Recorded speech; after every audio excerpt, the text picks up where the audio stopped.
Težav, s katerimi se srečujejo mladi, je veliko, vendar ugotavljam, da v zadnjih 4 letih v spopadanju s problemi mladih ni bilo storjeno skoraj ničesar. Še več, s predlogi reform, ki jih je aktualna vlada želela izpeljati, bi se položaj mladih še poslabšal, saj bi znanje po predlogu vladnih reform postala težko dostopna dobrina, privilegij redkih posameznikov. Število brezposelnih mladih diplomantov se povečuje. Nezaposlenost med mladimi pa je 3-krat višja od splošne nezaposlenosti. Mladi so le številke na zavodih za zaposlovanje, če pa že dobijo službo, gre za službo za določen čas, brez socialne varnosti in brez možnosti najema posojil. Stanovanj v večjih regionalnih središčih primanjkuje, zato so njihove cene tako visoke, da brez posojil ne gre. Kljub temu gradimo vse več luksuznih stanovanj, nedostopnih veliki večini mladih.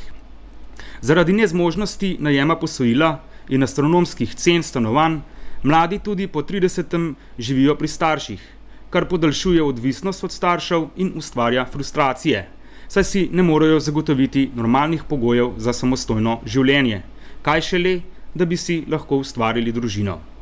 Po drugi strani pa aktualna vlada računa prav na to generacijo in na vse naslednje, da bodo prevzele nase breme prihajajočega kolapsa javnih financ zaradi nepravočasno izvedene pokojninske reforme.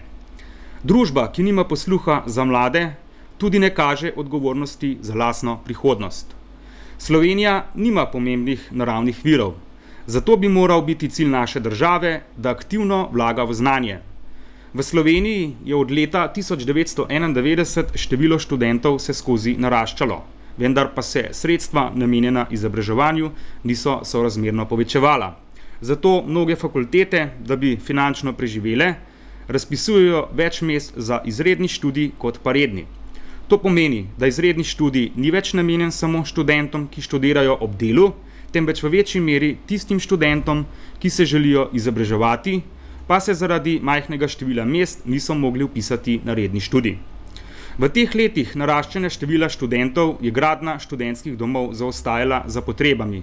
Prav tako zaostaja tudi število podeljenih štipendij. Stroški študija pa so vse višji. Zato študentsko delo trenutno predstavlja pomemben socialni korektiv in mnogim študentom omogoča, da si preko dela krijejo stroške študija. Velika večina študentov v času študija ne živi doma, ampak v kraju študija, kar seveda poveča življenjske stroške. Tu pa so še tudi drugi stroški, literatura, šolski pripomočki in seveda stroški za izredni študij. S prejšnjim ministrom za visoko šolstvo je tekla intenzivna razprava o tem, ali je študij zasebno dobro ali javno dobro. Edini argument nekdanjega ministra je bil, da je študij zasebno dobro, da ljudje hodijo na fakulteto pač zato, da bi imeli višje plače. Na drugi strani pa je veliko več tehnih argumentov, ki govorijo v prid stališču, da je študij javno dobro. Nekdo, ki konča fakulteto, ima višjo plačo, zato v državni proračun prispeva več davkov. Prav tako lahko več troši in več proizvaja. Kjer je več visoko izobraženih, je manj kriminala. Ljudje so na primer tudi bolj ekološko osveščeni in tako dalje.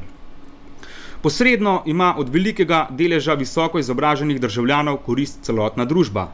Zato je izobraževanje javna in ne zasebna dobrina.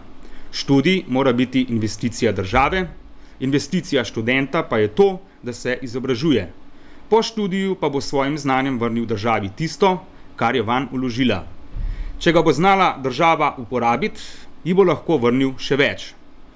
V zares se zavzemamo za odprto in dostopno visoko šolstvo za vse, ki imajo željo in interes po takšnem izobraževanju. Zavedamo se, da je kakovost izobraževanja prednostna naloga v slovenskem visokošolskem sistemu in da bomo kakovost dosegli le z neodvisnim in strokovno podprtim zunanjim sistemom zagotavljanja kakovosti. Zavzemali se bomo, da se bo delež proračunskih sredstev progresivno povečeval do ravni najuspešnejših evropskih držav. Verjamemo, da le avtonomne, odgovorne in finančno podprte visokošolske in raziskovalne ustanove lahko razvijajo svoje potenciale ter uresničujejo svoje poslanstvo. Izobraževanje postavljamo v središče osebnostnega razvoja vsake posameznice in posameznika. Vsakdo naj ima priložnost pokazati, kaj zna in zmore. Zares se zavedamo, da naša prihodnost gradimo za in za mladimi. Kakor bomo poskrbeli za mlade, takšno prihodnost bomo imeli.